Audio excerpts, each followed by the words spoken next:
So you guys have potentially kind of had a sneaky good roster. I'm not going to lie.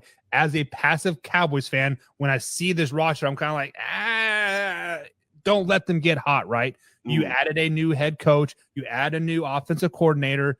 But most importantly, you guys did draft your quarterback in Jayden Daniels this season. Jayden Daniels seems to have a lot of upside.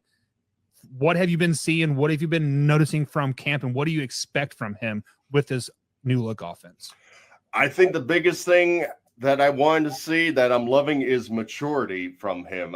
Like when they sign him and everybody's going rah, rah, he's like, haven't done anything, anybody.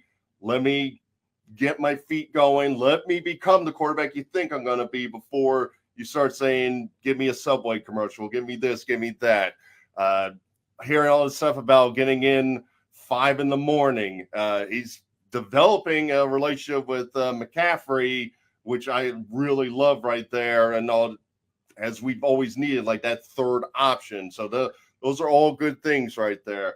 He has all the tools. I would like to see him, as he goes along with his career, get a little weight on him. I mean, with the terrible conditions as now Commanders Field, there's definitely thoughts of nightmares of RG3 pass and all with the ripped ACLs and so forth. So I'd like to see a little meat on him and make sure he understands when he gets running to slide there. But everything is in line for finally having a quarterback. I'm very excited. I'm very glad they didn't fall for the Drake May thing and let him go to New England. I'm super excited for this setup. It's all a matter of getting that system going and getting him accustomed to it, to the NFL, and start getting some wins.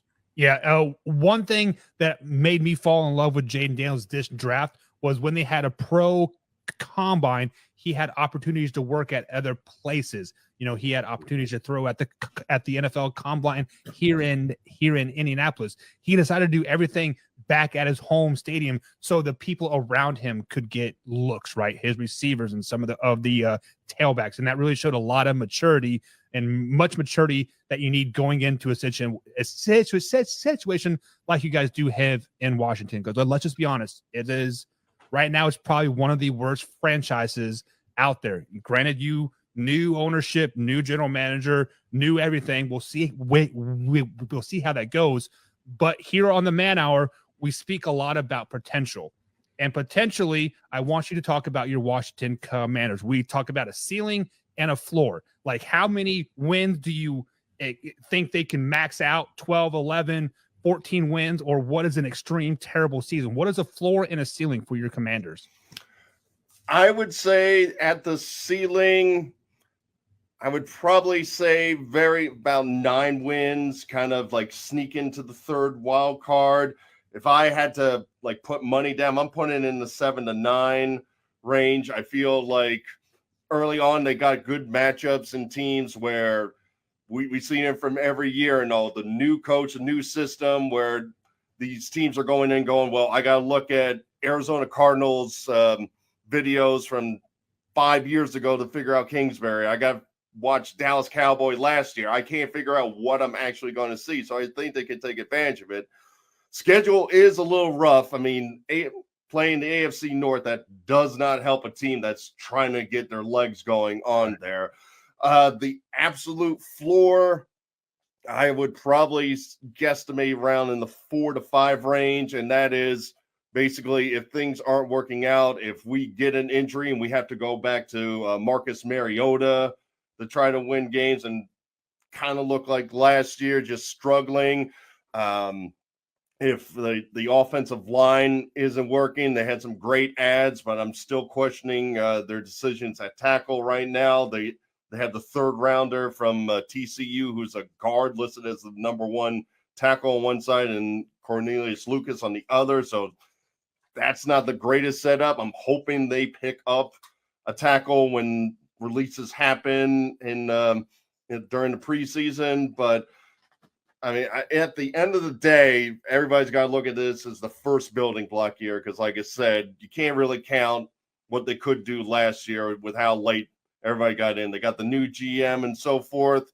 They might trade away some stuff if they're at the like 3-4 win and they're saying we're not hitting the wild card. They have like 40 some people on expiring contracts, so I can see them getting rid of an Allen, getting rid of Wagner, getting rid of Chin or something like that. If anybody has value, I think this GM is going to get rid of them if the season's cooked. Yeah, so you mentioned this many, many times. This is the first season of the new regime, ownership, general manager, coaching, like, etc. As a fan, I want you to take off your owner hat, put on your fan hat here. How many years do you give Dan Quinn to turn this team around before you're putting him on the hot seat? I got to give him a good 3 on that. I wouldn't be surprised if it's less than that, since I don't know this ownership group, just on the fact that all the rumors were they were going to get that hot defensive coordinator or offensive coordinator from Detroit, and magically they're like, we're not interested, you're basketball people, and kind of shoot them away. And Dan Quinn came back. I feel with the new ownership, they have to give him at least 3, though, because as we said, just the stench of every coach that left and basically badmouthed the organization, said how terrible everything is. They gotta get things going. They have to figure out their new stadium, and they have to fill that stadium with their actual fans instead of visiting fans that come down there. So I think they got to give them at least 3 years on that. But after that, then they have to consider somebody else, because then it's Daniels has 2 more years. If he's showing he's a real quarterback and you're not getting the wins and you know you're going to have to pay him $50 million, you got to figure something out fast. Yeah, very, very true.